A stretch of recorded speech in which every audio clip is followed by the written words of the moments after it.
ShowRatings.tv Pilot Roundtable, a Southgate Media Group podcast. My name is Kyle Tremblay, and I'm the editor-in-chief at ShowRatings.tv, a user-driven television review website. You can rate and review all your favorite shows at www.showratings.tv, including the new series we're talking about today, The Mysteries of Laura.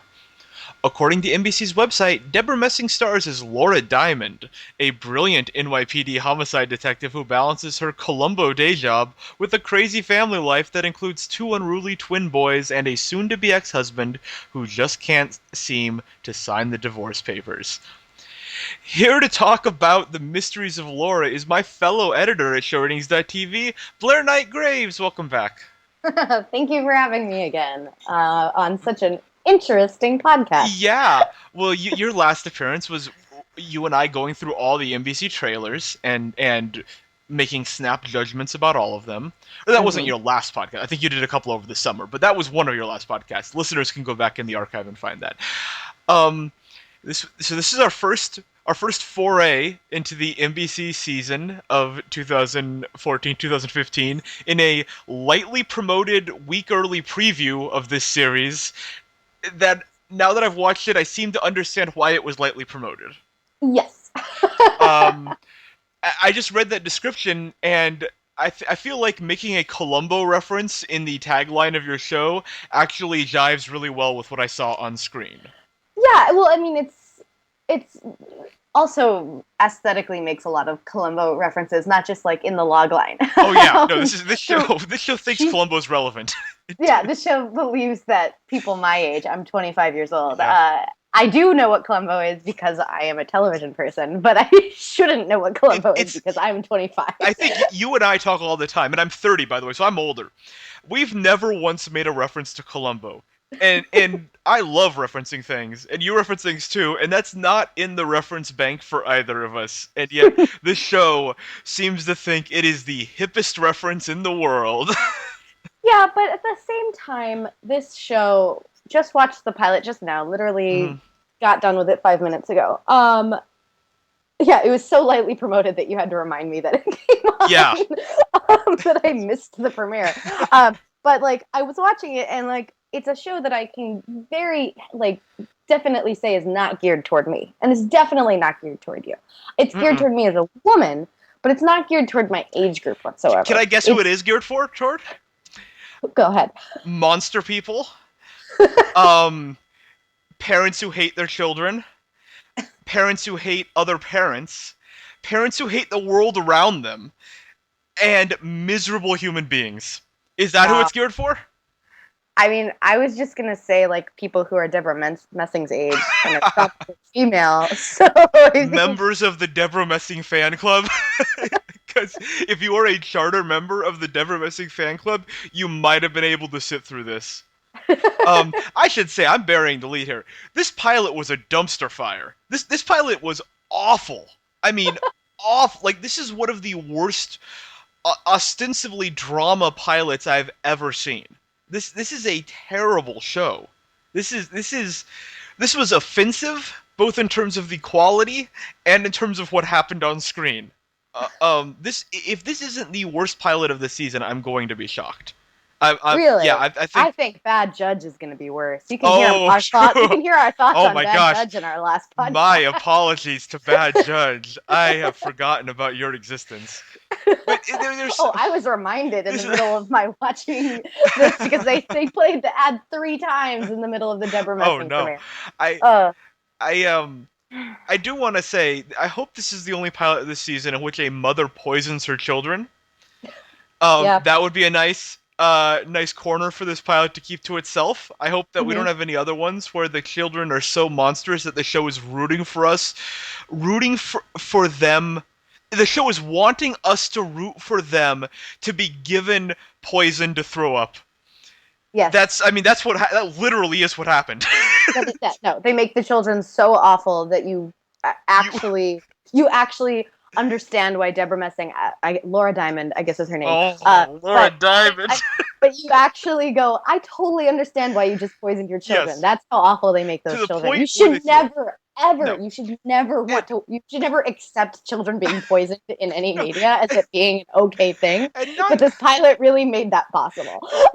it absolutely did. And not to bring in current events, but there is a high-profile child abuse case in the NFL right now. And I know that the Mysteries of Laura couldn't have foreseen that, but it's just a rough week to be premiering a series in which it seems to be positing that child abuse is okay when your children are so awful that you can't stand them. Like this is a rough. I mean, everything about this is bad. This is bad. Yes. Everything about it is bad. Although, like, we do need to talk. Yeah. Because I probably liked it more than you did. I did not like it. I did not like it. Yeah. But I probably liked it more than you did, based on everything that you just said. So we should have a little debate. Let's talk about. Okay, well, did the end sequence sent to John Legend really make you tear up? Did that get you? Did it redeem all these characters for you? I don't. What's the John Legend? The John Legend's "All of Me," that song at the end where where I don't know. They're like, this is a. It's like these people have been behaving like monsters the entire episode, but now we're gonna play "All of Me" and make everyone love all the characters, which I found completely insulting. No. Okay. I don't. What did you like? What did you like? Okay. I liked the red herring of putting. What is the actor who played the captain at the beginning of the captain? Okay. Oh, I know who you're talking about. I don't know his name. Yeah. He's from Veronica Mars. He's the father from Veronica Great. Mars. So like he's he's a well-known actor. He's done quite a few things. I think the thing I know him best for is Veronica Mars. But like there's the red herring. Spoiler alert, FYI, if you're listening to this podcast, at the end you find out that the captain, her mentor, is actually the murderer of the mystery. And it's a cool red herring because he's an actor that I recognize and I've seen in a lot of things, and I really respect that actor. And I really thought, oh, dude's gonna be like one of the main characters on the show. And then it's like like I don't know. You might have seen it coming. I didn't see it coming. I appreciated going, oh wow, it actually like had a mystery that it solved by the end of the pilot. Like it was not a good pilot. It was a terrible mystery. It was like horrible to watch. But like I was like, oh, they actually surprised me by putting a reputable actor there. Well, I don't know. Not only did I not see it coming, I did not follow the mystery. The Mystery of Laura. I did not. This pilot, like, I'm someone who has watched hours and hours of procedural television. Back in my heyday, about 10 years ago, I was all about CSI. And I prided myself on solving the cases, even though they were always incredibly easy to solve, and like it really boiled down to like one of two people, and you always knew who it was. But again, young me thought, "Oh, I'm on this." Right. I did not follow the mystery in this episode. I didn't know where we were going. I genuinely forgot it existed. Like at one point when that John Legend thing played, during that sequence at home, and it's like, oh, they love it, whatever. I thought the episode was ending. And I started like writing my script for this, and then there was another scene, and I was like, "What? Oh, right, the mystery is still outstanding. We still have a mystery to solve." Like I just didn't. I mean, they're talking to maids at one point. I just didn't. It didn't track for me. And yeah, no, it was sloppy. And I forgot that the captain was a character. Like he wasn't really like super. Or maybe I just zoned out because the home material was so bad, but. I thought the mystery itself was incomprehensible, and then it did end in a surprise. And I did write down that if you removed everything else about this pilot, literally everything, the actors, the writing, everything else, and you built it around the idea that the captain was the bad guy, then maybe you could build a reasonable procedural pilot, but it's surrounded by so much nonsense, and the case was so uncompelling, and it's the thing is, I think where this show failed the most is like just hitting you, or the pilot failed the most, hitting you on the head too much, that like the demographic that they're going for, which is like, she is a woman who's trying to do it all. She's a woman, she's trying to do it all. She's a woman, she's trying to do it all. It's like hitting you. It's like, oh, she's sitting with her partner and he's like making a mess of his popcorn, and he's making a really deliberate mess of his popcorn. So obviously she's going to make a quip about how men are all slobs and women need to take care of them. And just lots of things where it's like, and like it was like a Target ad. The entire, it's like she drops in the first 20 minutes. She drops the Target bomb like 4 times. Yes. Like how can what did she say? Like they have really good deals. Or like so, like or how can you beat those prices? Like it's Yeah. like why? It's so geared. It's so geared toward the woman who's trying to do it all by like saying like, oh, here's the store where you conveniently get it all, and she's the woman who does it all. And, like, Yeah. she takes care of all the men in her life, her little boys, and her soon-to-be ex-husband, and her captain, and her partner. Like all of them need to be taken care of, and they can only be taken care of by the maternal tough lady. Yes, absolutely. You're 100% right, and I agree. The other aspect, though, is that it mixes that with the same kind of anti-authority, anti-every other character except my central character bent that the following has. Which is that everyone in this world, other than Deborah Messing, is presented as so incompetent that it's shocking they can get up in the morning. Like, so incompetent that you would expect them to sleep on the roof and fall off because they don't know what their bed is. Like again, like the guy eating popcorn sloppily. Like he can't even navigate the mechanical dexterity required to eat popcorn. Like this, like that's the level of incompetence we're dealing with. And so, like, but it also has this like weird, like, the only way to do things is the rogue way. You know, like when she resolves the case irresponsibly without backup, I should say. You know, she takes down a perp or whatever. And then back in the office, everyone is congratulating her, and the clearly like nerdy, uptight rules girl comes over and like lightly scolds her about, hey, maybe you shouldn't charge him without backup. And everyone in the office laughs at her and says the word douchebag like 9 times. Yeah, although shout out to Janina Gavankar who plays Meredith. Okay. Janina Gavankar was Luna on True Blood. So awesome. Shout out. Well, she is the only person who behaves rationally in this pilot. Very smartly telling the lady, hey, that guy has a gun. Maybe you shouldn't charge him without backup. And Deborah Messing proceeds to call her a douchebag, and then everyone around her proceeds to walk by and also call her a douchebag. Like, that's not police work. You don't know. She's right.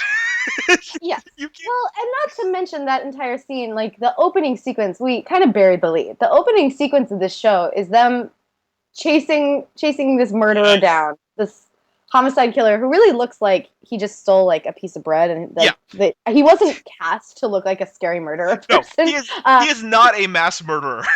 No, he just looked really like kind of sweet. I was kind of upset. Bakery to save his family. Exactly. That's the look of the person that they cast to be this like a murderer. And he takes the guy hostage, and she shoots his ear off. Yeah. Like in the opening sequence, and then proceeds to wipe the blood maternally off of the victim that was next to him, and then walk off into the distance. Her badge should be taken. Like, this is a show about an awful police officer. Yeah. This is like S.H.I.E.L.D. Like, it's about a show about a cop who will do anything to get the job done. But she's presented like some kind of hero icon paragon of virtue. And she, on a show that is attempting to make her the moral center and as well as the intellectual center, she is both the dumbest and the most corrupt character. And that goes completely over the head of the show. Like, the show has no concept how awful it has made her. And she's also a terrible mother. Yeah, exactly. She's terrible at all of the things that she does. Yes. She's terrible at. And at one point she says, "I'm a horrible." And the audience is supposed to say like, "No, you're doing the best you can," which is exactly what her husband/ex-husband says to her. It's like, "No, you really are a terrible." Like, that was the only line of the pilot that actually rang true to me. It's like, oh yeah, good. She recognizes how awful she's being. Can we talk about how awful the soon-to-be ex-husband is? Like, okay, like, they are getting divorced. She has signed the divorce papers, and he is grabbing her ass and kissing. Like, he is sexually harassing her. For real. Like, and they're like in this. They work in the same. Like, I mean, I guess by the end of the pilot, they are in the same precinct, but like they're in this. You know, they work for the same. They work for the police department. They both do. Police officers. Yeah, and he's molesting her throughout the whole episode. Yeah. Like, I'm sorry to like be that harsh about it. No, he is. But like, but she's like, we are not together, leave me alone. And he will slap her in the tush, and then he'll make out with her, and she'll be like, get off of Yeah. me. And it's like that's the worst human being ever. And he doesn't care about his kids or give any, like, no crap whatsoever is given until the end of the episode, when he has one heartfelt moment and he gets them into a school. Like, it's just, Yeah. it's like, Yeah. how, like, yeah, he's obviously supposed to be set up to, like, show that she can't trust the men in her life, like her captain, her mentor, she can't trust that man. Her partner, like, he's okay, but, like, only kind of, like, she can trust the flamboyantly gay assistant because he doesn't qualify. I'm not saying this. No, he's not threatening to women. Yeah, Right. exactly. That's the thing. It's like every man in the show is a threat to women, and Yeah. it's up to women's job. It's up to a woman to shoot their ears off.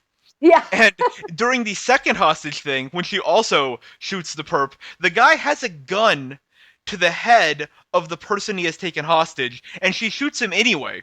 He could have Yeah. easily pulled the trigger as he was being shot and killed the hostage. right. Like, everyone, like, you're right. The central couple of the show, the Deborah Messing and whatever the guy's actor's name is one of the most hateable central pairings I have ever seen on television. Yeah, I've never seen two characters in a pilot that is attempting to make them likable or relatable in some way, that wants us to root for them very clearly. Make their central characters more just reprehensibly awful. Like, they are monsters. And wow, what a tone deaf exercise in making me frustrated this pilot was. You know what? There was one really good thing that happened on this pilot. You know what it was? What was it? There was a moment when her two children are urinating on one another on the bridge in New York, Like it. and yeah, and a black woman passes by Yeah. and tells her to get control of her children and says, "White children are ruining America." That was a good line. It was a really good line with a really good delivery, Yeah. and it was a throwaway moment, and it was the best part of this Yeah. pilot. I wish this show was about that woman I just dealing with the awful children of, like, wouldn't that be a better, if this was a classroom show? yeah. About, like, how much more fun would that be? Like, that woman should be the lead of the show, because we should just say it. Deborah Messing is bad in this. I'm sorry. Yeah. She's bad. She's broad and hammy. She's playing this character like she would a sitcom character, which makes sense given her background. But and the show is attempting to be funny. It's ostensibly a comedy, as well as a drama. It's like an hour-long dramedy. Yeah. And it fails on both counts, but Deborah Messing is not good. Like, She's so, like, I'm a longtime Will and Grace fan. Yeah. I'm never gonna, like, put her down too much for that particular role, but she's playing Laura the way that she plays Grace Yes. when Grace gets angry, and, like, it's just that, like, holding that the whole right. time. She's not even remotely believable. Yeah, there's no range. Not- There's no range of this character. She's Yeah. playing a character I've seen on a sitcom 20 years ago. Exactly. And the show feels like it's 20 years old. Everything about this feels like it's from 20 years ago. Everything about it felt like it was written in the 90s. Yeah. Like, every joke was a very, like, 90s, like, get it? Like, Right. Snap. it felt like watching Nick at Night. I don't know. Yes. That's a good capper to our analysis of this. So do you have any comparisons for this? If someone, after listening to us bash it for 15 minutes, if someone was still thinking about watching this show, is there anything similar to it on TV that if they liked, they might like this also? So I'm gonna get a lot of flack from this. Oh, no. For saying this. Oh no. I think that it is trying really hard to be like Castle. Oh! Oh god. It's been Shortings.tv pilot roundtable. No, No, but, like, it isn't Castle. But I can imagine the Castle crowd enjoying this. I get it. Yeah, and it feel like, in that dramedy way that also can be a little, like, has some gruesome moments, and where, like, the main female character is always supposed to be right. I mean, obviously the difference is there's not the romantic Nathan Fillion awesomeness. They're trying to make it that, though. They're trying to make there be a central, when Castle started, the relationship between Castle and Beckett was contentious. Yeah. Right? And so they're trying to make this contentious romance that's inevitable the center of a light procedural. I think you're spot on with that. I'm coming around on that. I mean, it sounds terrible, and you're going to have people with pitchforks lined up at your door. Well, let it be said, like the first 3 seasons of Castle are some of my favorite, Yes. like, favorite seasons of television ever. Because I also come from a procedural background like you do. I'm not the CBS procedural person. I'm an NBC procedural person.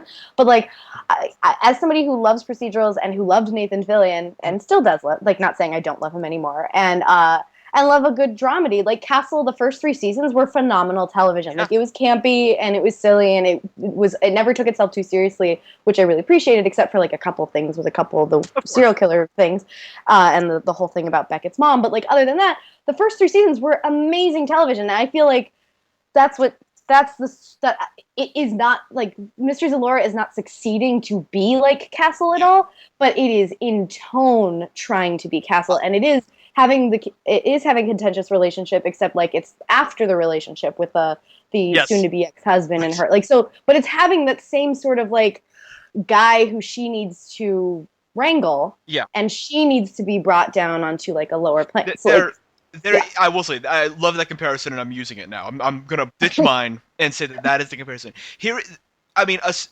obviously it fails. It fails to meet that standard, and it fails in some obvious ways, like acting, writing. It does fail in one conceptual way to be Castle, and that is what Castle posits is that everybody in the precinct is competent. Every character on that show, from Laney to Garcia. I'm trying to remember my Castle character names. I haven't watched the show in a couple years, but all the cops on that show. You mean Esposito? Esposito, yeah. What's the other guy's name?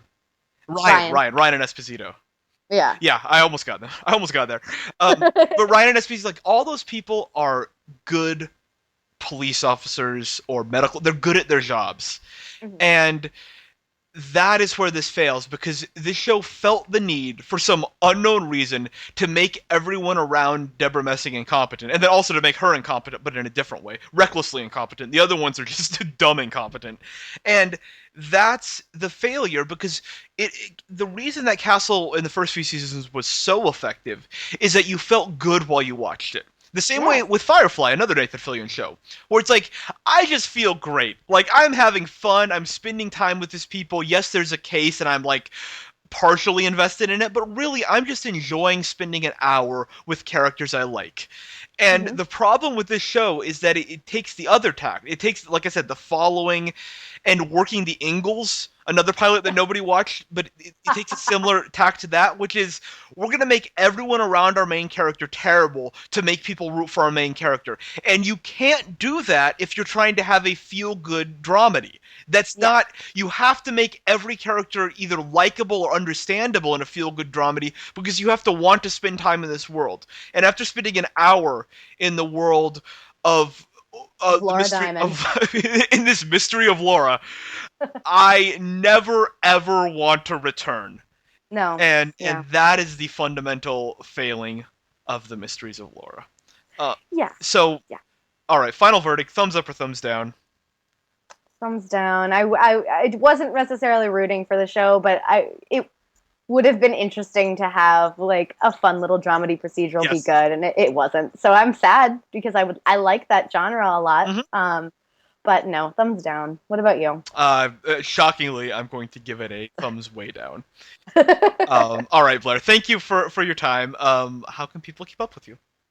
People can follow me on Twitter at BlairLivesTV, and remember, that's Blair with an E. Of course. I write reviews and run TV binges for showratings.tv, our website, and Kyle and I are co-hosts for 2 podcasts, At the Strain Podcast, or At the Strain Pod, and Monroe's Comfy Sweater, which is at Monroe's Comfy, I think. So yeah, if you like Grimm and you like The Strain, you should check out our other podcasts, and if you like to hear me or you like to read somebody getting angry all the time, you can read my reviews, and you can follow me on Twitter as I live tweet every week. All right. Well, that concludes this episode of the ShowRatings.tv Pilot Roundtable. We invite you to check out this and other Southgate Media Group podcasts at southgatemediagroup.com, and to read about, rate, and discuss all your favorite shows at ShowRatings.tv. You can follow me on Twitter at KyleLovesTV, Blair at BlairLovesTV, and ShowRatings at ShowRatingsTV. Until next time, this has been Kyle Tremblay. Thanks for listening. If you would like to donate to help pay for this and other Southgate Media Group podcasts, simply go to our website, southgatemediagroup.com, and click on the donate button. It can be as little as $1 or, well, as much as you want. Help keep this fun going by supporting this and our other shows. Thanks again for listening, everyone. You're the best fans in the world.